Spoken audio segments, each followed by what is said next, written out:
নিহত ইরানের প্রেসিডেন্ট ইব্রাহিম রাইসিকে বহনকারী হেলিকপ্টার বেল 212 নিয়ে চলছে নানা জল্পনা কল্পনা। এখনো পর্যন্ত বলা হচ্ছে বিরূপ আবহাওয়ার কারণেই এটি বিধ্বস্ত হয়েছে। যদিও যুক্তরাষ্ট্রের তৈরি এই মডেলের হেলিকপ্টার খারাপ আবহাওয়ায় উড়ার অনুমতি ছিল। বিশ্বব্যাপী সরকারি ও বেসরকারি সংস্থাগুলো ব্যাপকভাবে ব্যবহার করে এই হেলিকপ্টার, কিন্তু এত কিছুর পরও কিভাবে এটি বিধ্বস্ত হয়েছে তা নিয়ে চলছে নানা আলোচনা সমালোচনা। ওয়ালটন ফ্রিজ কিনে অনেকের মতো আপনিও হয়ে যেতে পারেন মিলেনিয়াল। সেরা পণ্যের সেরা অফার। জাপানের কোস্টগার্ড, যুক্তরাষ্ট্রের আইনশৃঙ্খলা বাহিনী, ফায়ার বিভাগ ও থাইল্যান্ড পুলিশ সহ বিভিন্ন সংস্থায় ব্যবহার হয়ে আসছে এই হেলিকপ্টার।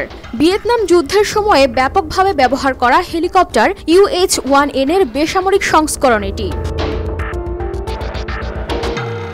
বিধ্বস্ত হওয়া হেলিকপ্টার একজন পাইলট সহ 15 জন আরোহী ধারণের উপযোগী, যা সর্বোচ্চ 5000 পাউন্ড পর্যন্ত ওজন বহন করতে সক্ষম। যাত্রী ও পণ্য পরিবহন ছাড়াও যুদ্ধ সরঞ্জাম পরিবহনের কাজে ব্যবহার হতো এটি।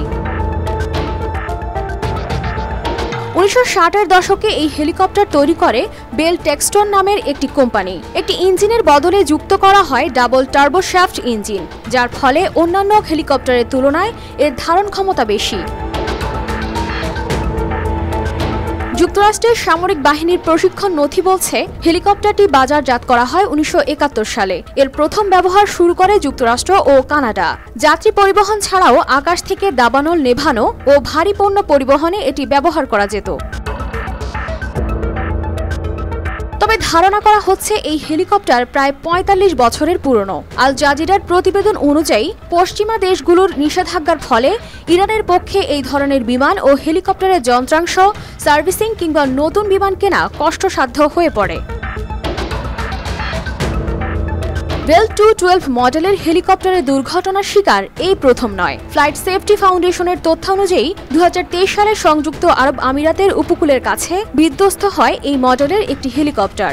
এরও আগে ইরানে 2018 সালে এ মডেলের আরেকটি হেলিকপ্টার দুর্ঘটনায় পড়ে 4 জনের মৃত্যু হয়।